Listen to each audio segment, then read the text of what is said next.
today's episode of Talent Talks, the Capstone podcast, we are speaking to Nqobile Ntombela, who has gone from graduate in South Africa to project director in Frankfurt.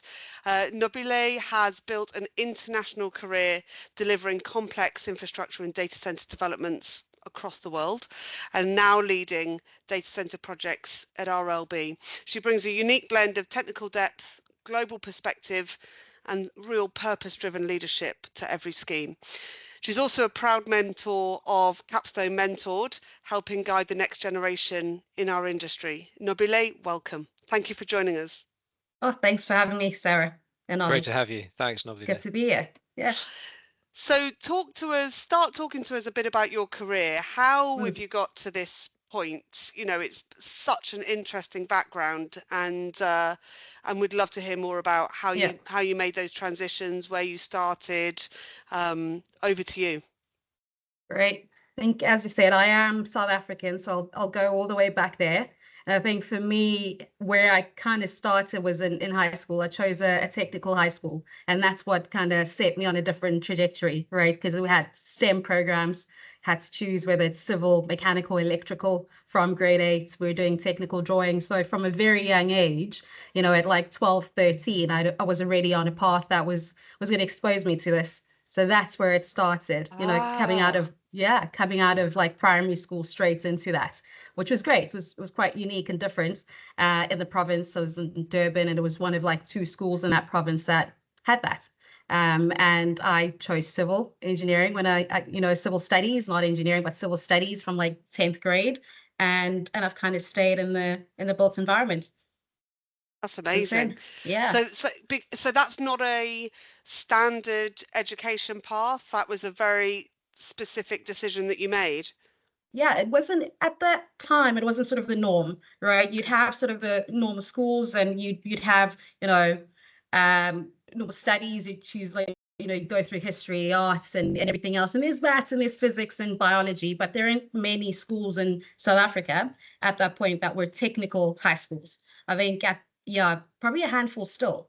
So it wasn't many to choose from that sort of pushed kids through that path and said, listen, this is where you need to focus on.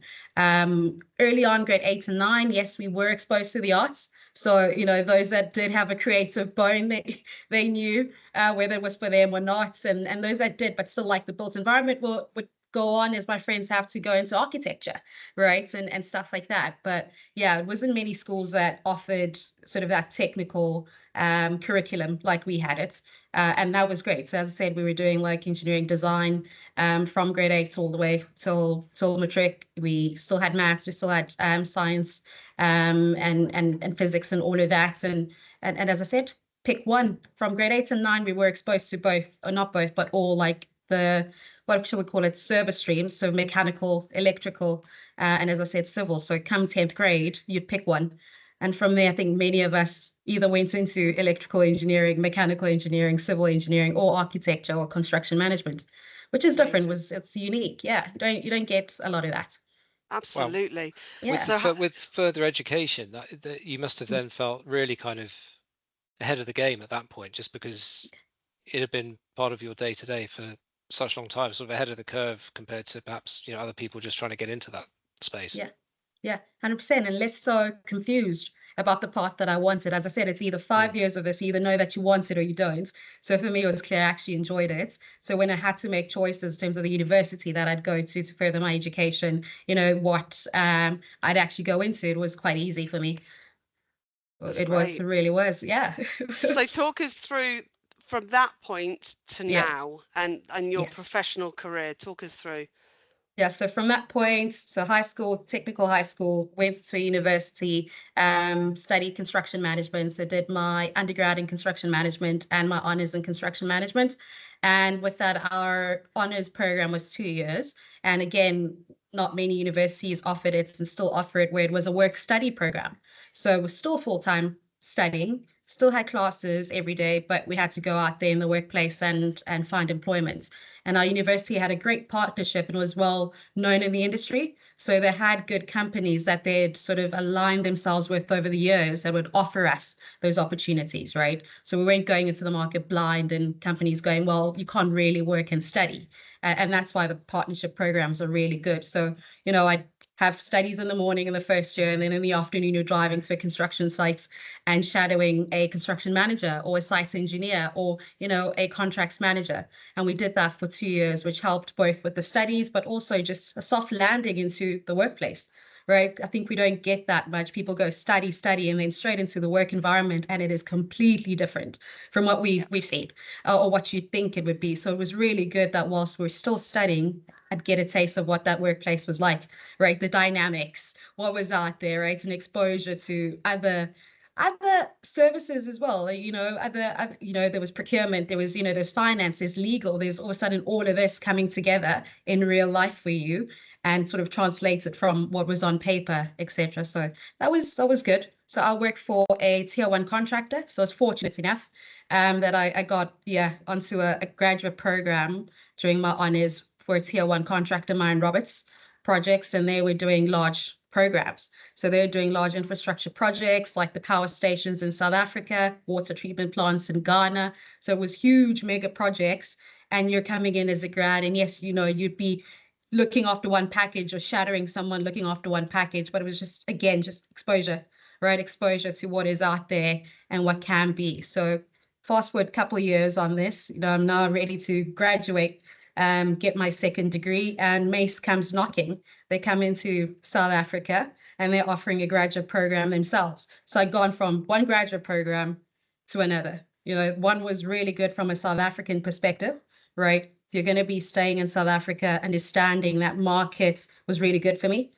So nothing against that or taking anything away from that program and what it offered was really good. But then the Mace opportunity came, and the Mace graduate program was in global. So it was sort of opening up doors into seeing how things are delivered and done elsewhere across regions. So I went across to the UK for the first year of that graduate program, which was the first time I flew. First time I flew abroad. It was a lot of firsts. And I remember just sitting on the flight with Dan, who was the other South African who'd gotten on the program with me, and going, dude, can you believe this? Like, this is like epic. We made it. We made the final list. We're flying out. You're a boy from Cape Town. I'm a girl from Durban. And we're going across. We're going to London. I'm going to spend a year in London working for, a really great tier one from a construct business, tier 1 contractor, number 1 in London, but a consult business that's really been doing things differently. So it was really, really exciting. So I came across, did that, spent a year in the UK, was in major programs. I think because of my background, as I said, when I was still studying, exposure with Mine Roberts, Mason obviously put me in a sector that would align with that, and also thinking about the fact that I'd have to go back for my second year of the program. So looking at South Africa, that's where things were, right? Sort of major mega projects, infrastructure, etc. So I was put on the Queen Elizabeth Olympic Park, which is really great. I know, how amazing is that? It was like post Olympics, and it was the legacy and transformation works, and it was just great. It was just great being exposed to sort of a project of that scale, the type of people you're around, just that consortium that had worked for years in delivering that scheme. It was really nice, and a good clients as well. So it was great exposure. So I went back after that year, really, for me, just inspired and, taking on this thing and just being the one who's always going to sort of put my hand up. Yes, I'll do it. Yes, I'll go there. And that's sort of been the underlying tone of my career.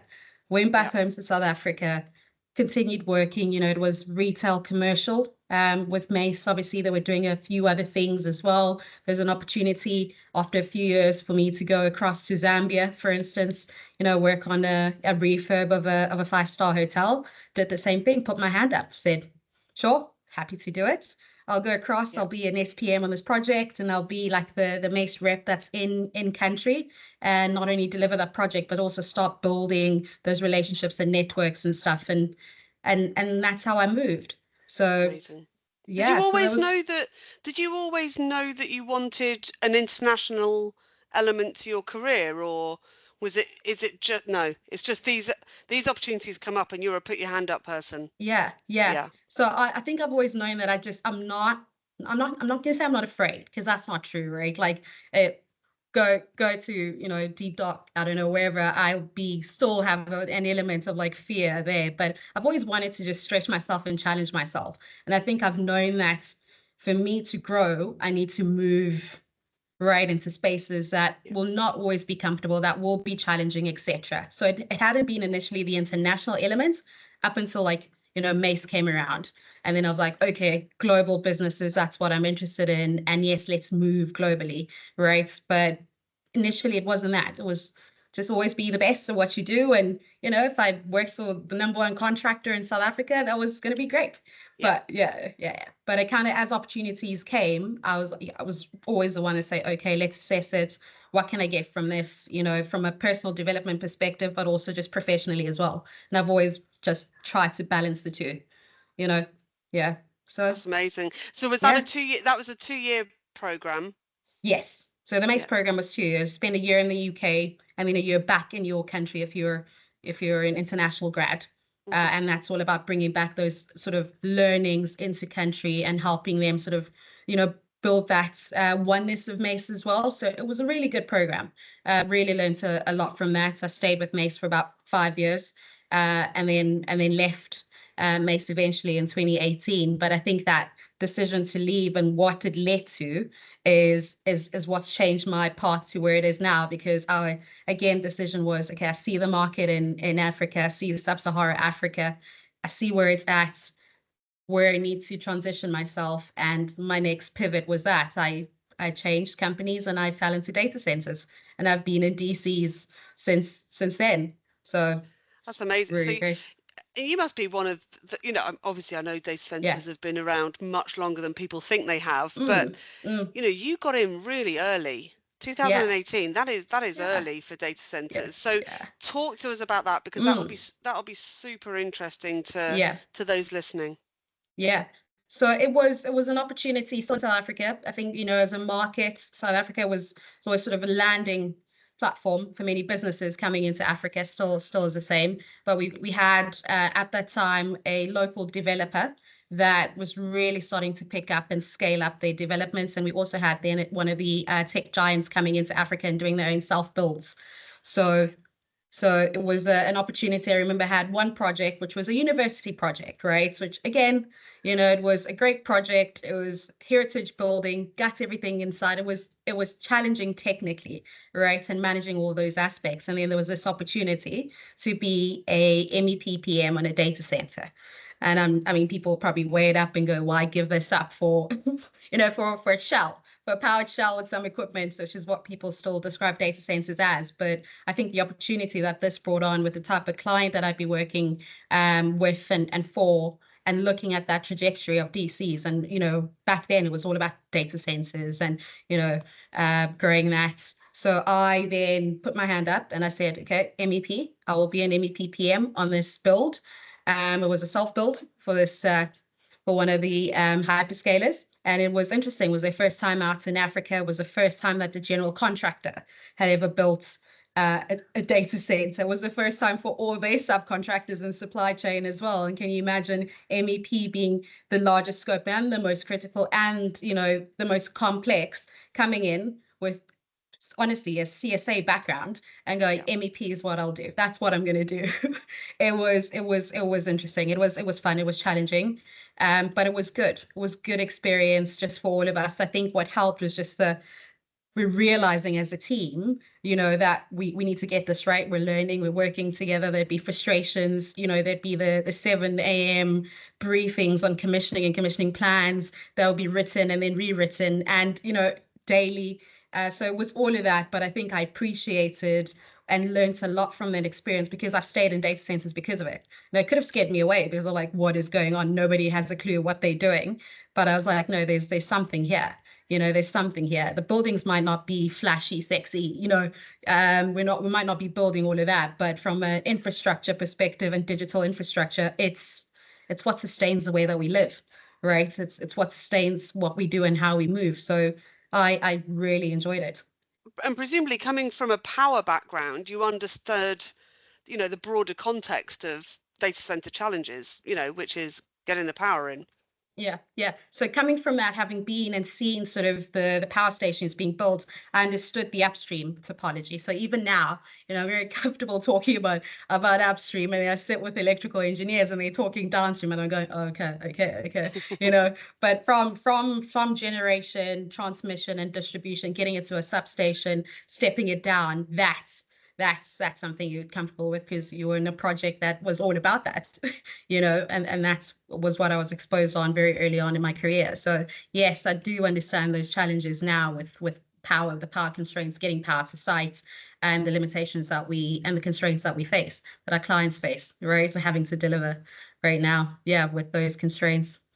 I wonder as well if, it might have felt a little bit in at the deep end at the time, but actually working directly for a hyperscaler in their construction was probably actually served really, really well moving forward from there, because of the, is direct with that that end use in that sense, as opposed to being a little bit more separate in other ways. You're right. I think that because they've done this so many times, be it in the US or parts of Europe, so them bringing sort of the team across and sitting with them on site, there's so much that I learned then that I still use today, right? I appreciate the processes, I understand them a lot better, and somehow throughout my career since then, and surprisingly I tell people this, it's been that one client consistently. It's like I pick them, doesn't have, but a project I have to develop, I'm like, who's the end customer? Oh, okay. All right, cool, it's great. So I've got into really know them. Yeah. So you've worked with them the whole way through? Yeah. Oh, that's interesting. Isn't that funny? Since 2018, I've kind of worked with them all the way through, so it's been great for me. Amazing. Yeah. But it was a good start. It was a good learning. Oh, I bet. And how did you end up in Frankfurt? Oh, it's me again. You know what I mean? It's one of those things. Don't tell me. Did this happen?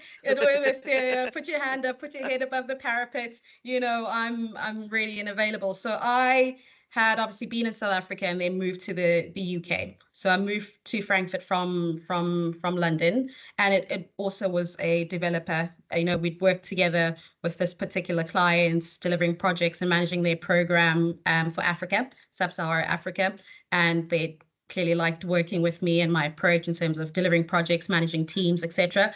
And they said, listen, I'd really like to work with you again. How about we go and work together? And would you be interested in moving to Frankfurt?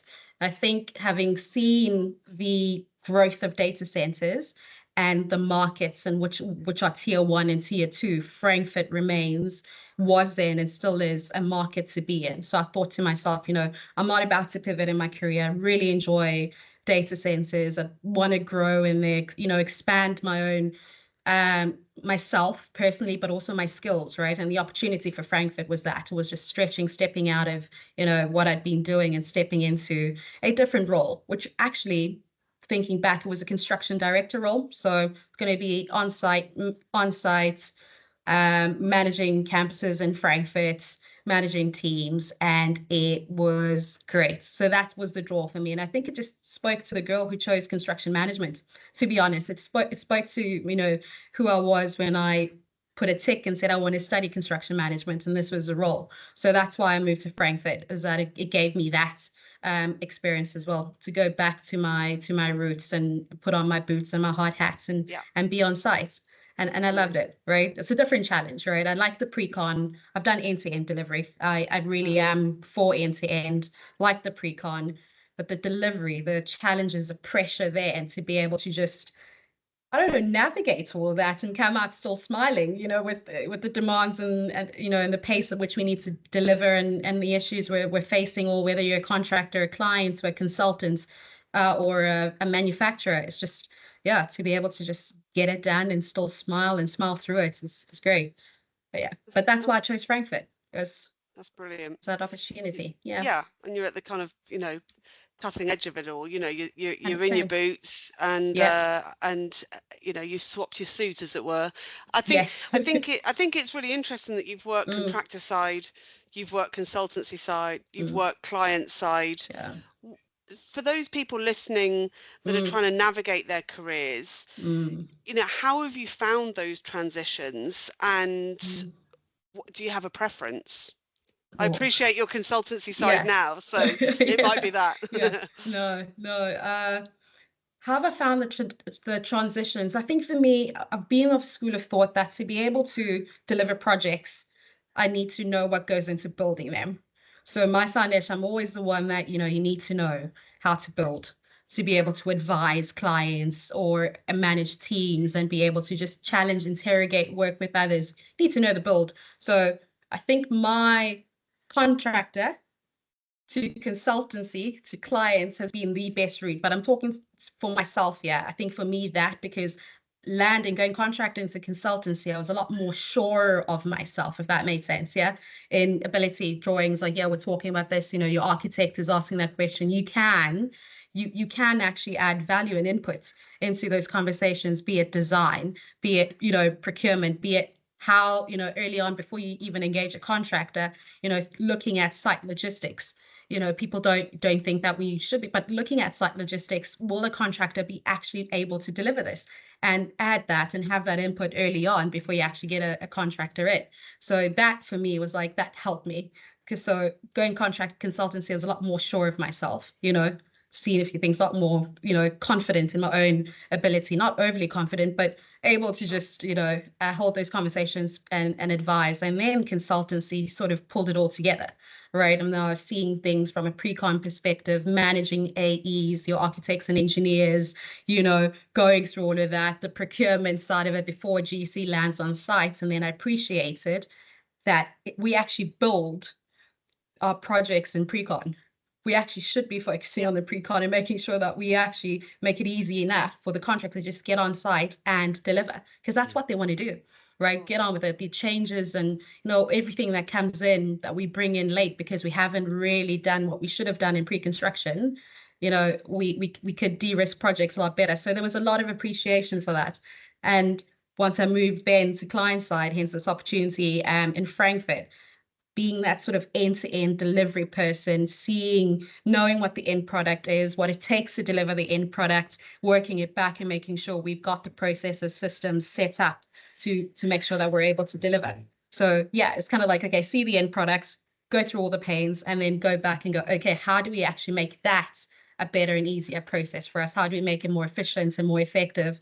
And these are the processes and things that we need to have in place in pre-con. This is what we need to be doing from a risk management perspective, etc., to make sure that delivery is done right. And that's what's worked for me. So transitioning has, I think, anchors and what I'd learned from contractor to consultancy. I've just been able to easily transition for me. Yes, it's different, right? You're wearing a different hat. You're sitting at a different side of the table, but from a skills perspective, same skills. Transferable skills. We obviously learned, I think what I've learned with the client side is just wear different hats differently. I think if you've been in delivery too much and you're hands-on and you're as, I say, passionate as me, but you really do want your project delivered right, there's just a balance that I had to learn and get to not overstep and go back to my sort of consultancy side of things and stuff. And remember, I'm a client. Remember your clients, right? So that's it. So same hats, but sometimes the application is different or apply in different situations. But it's been good and easier, smoother transition for me from one to the other. It's been more of like the organizational changes, right? Because every organization is different. But from roles and stuff, from a skill set perspective, that has sort of sustained me through and been consistent throughout. With you sort of mentioned about managing teams, I guess across those sort of three contexts, and equally just touching on skills and things there. When it comes to building a team and bringing people into your team and things like that, and you're looking at new talent coming in and so on. In terms of things that maybe aren't on a job description, on a CV and so on, is there anything like that you look for that you feel like actually that's the kind of person that I need to kind of bring into the team, because they might actually have some really good credentials on the CV or whatever it might be, but in terms of bringing them into your team so that team is able to thrive, not just kind of get by, but is any views on things like that you typically look for? So recruiting is really tough, right? Because traditionally, you get a CV, looks good on paper, right? And then you interview, and it doesn't always translate as well. And I think what's made it even more challenging, because I do look for one personality, but I don't think personality is the right word, but I do like people are personable. I think in this role, in the world that we're in, more and more so clients are saying it's really about the individual and the people that you get in. You might be a really good technical director, you might be a really good mechanical engineer and electrical engineer, but how do you actually then fit into the team? What will that dynamic be? And how will you actually work under pressure? And it's hard to test that, isn't it, in an interview? It's hard to test that. It's hard to, there's no scenario play that you can put on and you can see how someone could respond to certain stresses, right? So that's it. It's the one thing I do look for and need is that, but it's hard for us to test in sort of the traditional ways in which we are currently recruiting teams. Yeah, it's interesting. You sort of, yes, you want people to be able to work independently and autonomously and all the rest of it. And that's great because they've kind of got that foundation from a skills perspective. But at the same time, actually, a big part of it is some of the softer side and the kind of teamwork, collaboration and all of those kinds of things. Particularly if you're, working for a client or whatever that context may be. Yeah. So, we're looking more and more. So we do want the technical skills, right? We need them. There's a huge gap. We know that right now. And there's niche skills that are needed and will be needed in the future. But it's just, again, just trying to make sure that we get a sense of the person and a feel for them. So we're trying out different things when we are recruiting, meet for a coffee. So you'll have your standard CV in first interview, but an informal meet them for a coffee meet, bring them around in the office to see and meet the team. You get a sense of just how someone is. It's very awkward and uncomfortable coming into a new environment and you're still interviewing, but putting them into those sort of situations and seeing them around that does give you a bit. I'm not saying it will be true, but it's just trying to be innovative in the way that we are recruiting as well, considering the softer skills that we do need, because it's that will get us through, right? The technical will get you so much, so far, but it's the soft skills. It's dealing with an irate customer, right? Because you're delayed. One, you need to just calm yourself down, calm them down, manage them, and be able to articulate in that situation while they irate that you've got a plan, you're managing this, and there's so many situations. That's just one, right? You're dealing with a tough customer, you're dealing with a difficult colleague, you're dealing with a consultant that's not performing, there's a lot of things, and you just need to get the right people, especially when it's people in leadership positions, because it can get toxic. And I think our industry, many people will tell you that at times environments can get toxic, and that's not what we want, because that doesn't really help the project. Can I just ask around bringing people in from, so does the fact that what's vital for you is that they have a human element and that they can, navigate relationships and, stakeholder management and so on. Does that then enable you to bring in people outside of data centers into the sector, which is obviously a huge challenge that we're all facing and trying to navigate and, solve? Do you value those skills over, possibly role dependent here, but do you value those skills over the specific data center background? As I said, some roles, right? Some roles you can't do away with having that DC experience, but others you can. And it's just having that flexibility to say, listen, there's an individual who is an engineer star, but have been in like logistics and manufacturing in Germany, have delivered gigafactories, have worked for BMW or whoever and delivered great projects, not data centers, but just from a lead perspective, they'd be really good on this data center job because that's what the project needs. The support will be there because they'll have the mechanical and electrical SMEs that are experts in there. They'll have the commissioning, they'll have a team that supports that. But from a leadership and the person that you want, that it's there, right? They've got the experience in delivering projects, principles are the same, but that human element, that ability to manage relationships, clients, stakeholders, etc., and manage a team, for me is very key. And we are doing that right now, right? We have no options really but to look outside and open ourselves to that. Well, we keep banging that drum, because obviously there is that gap at the moment in terms of talent. And I guess I don't know, in your view, with regards to kind of opportunities to attract and develop that talent, and bring people into, the DC sector, what are your thoughts there in terms of things that leaders could do to try and increase that sort of visibility, or and bring a wider sort of pool of people to the table? Yeah, I started really early on, so I've got two opinions here. I think the STEM programs at school level, right? And one, I think our profession, be it the industry itself or the sector, DCs or construction, really isn't seen as a profession. A professional sector. People would much rather go into finance or or something cooler. So there's something about reframing how we're seen by many. One, by kids coming up in the schooling program, and us also just putting ourselves out there. So doing a little better, right? We've not done that. We don't do that well enough. And even if we do have internal graduate programs, it's the outreach and how many people actually are aware of that isn't there. And then secondly, I think it's looking at our standard typical job descriptions, right? And being able to actually properly brief our recruits as well. They'll help us get the right people. I think we just go, I want a commissioning manager, or I want this, and then you get like a standard JD that really won't get you the top talent. So there's one looking at bringing in people in and looking at the young people and making sure that we're creating a platform and avenue for them to actually enter the industry, right? And also looking at those that are in the industry, are we actually then sort of briefing recruitment teams right in terms of what we're looking for? And then once we get them, are we supporting them as well? Which is crucial. Nobody wants to be stagnant, right? Everybody wants growth. Everybody wants and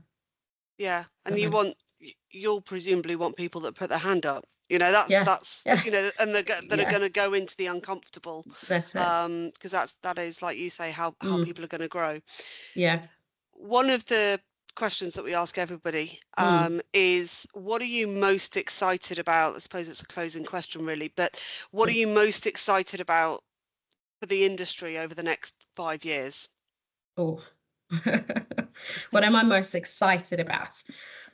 I think this is linked to my own sort of personal journey. I'm excited about us moving away from sort of the more, AI is going to drive this growth, right? It's where we're seeing tremendous growth. The opportunities are there, right? But I want to see a shift away from delivery.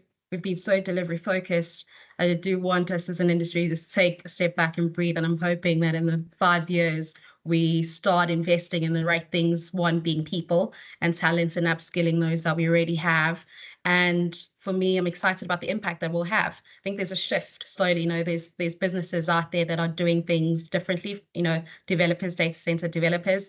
And I'm really looking forward to the shift in which sort of we're seen by the communities that we're in the value that we bring to them and stuff. So there's really cool stuff that some developers are doing, pushing the boundaries here and going, listen, we need to do more. We're part of this ecosystem.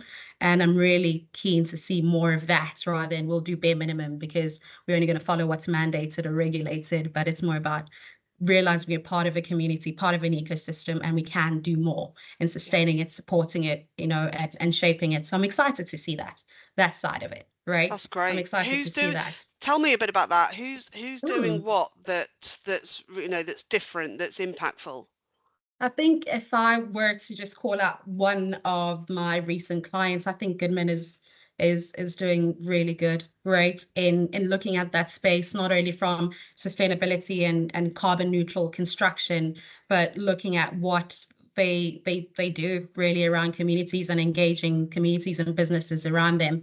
I think they want to watch out for.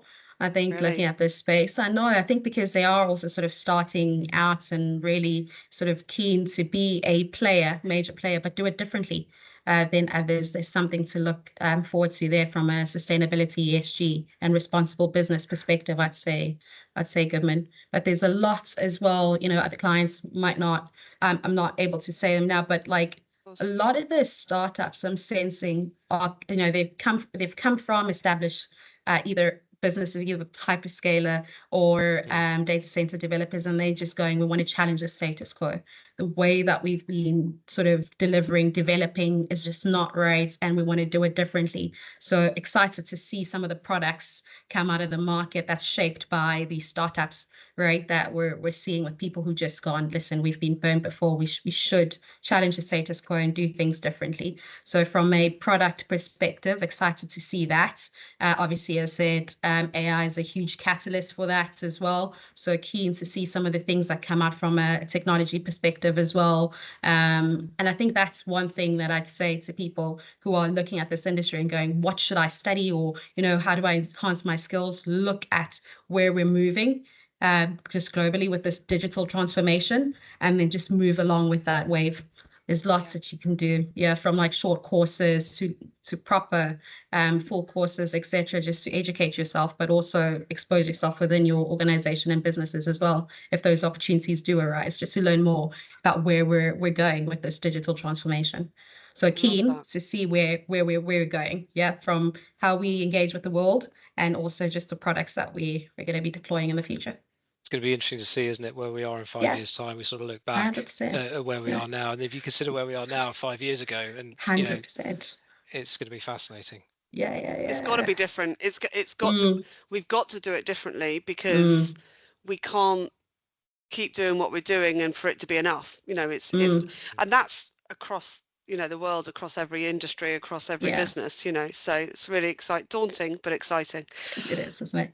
We have loved hearing your journey, your insights, your views, and you've been really generous with with all of that, and we're really thankful. And I think it's exciting when we have leaders like yourself who are really making an impactful change for others that are coming into the industry and looking at things differently, and putting the human element into the data center industry, and it's absolutely vital. So thank you so much for sharing your time and talking to us today. We look forward to it going out and hearing the feedback. Great, thank you for having me. Thank you very much. Enjoyed it. Great to see you. Thank you.